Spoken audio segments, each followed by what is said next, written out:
umadaha loogu dhaco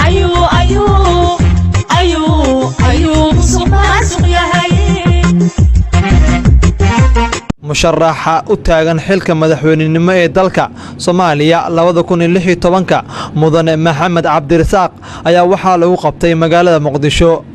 waxaana ka soo qayb galay qaar ka mid ah xildhibaanada dawladda federaalka Soomaaliya siyaasiyiin xilal kala duwan ka soo qabtay dalka barbaarta gaashaaman dhalinyaro iyo ururada musharax Maxamed Cabdirasaaq isagoona sheegay inuu aad ula dagaalami doono musuqmaasuqa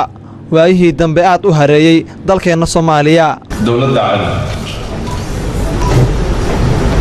inaynu la xisaabtano dawladdeena heer federaal ilaa iyo heer dawlad hoose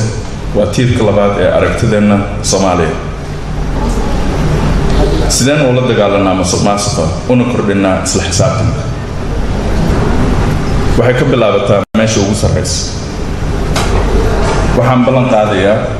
ka madaxweyne ahaan in aniga iyo inta ila shaqaysa aanan u dulqaadan doonin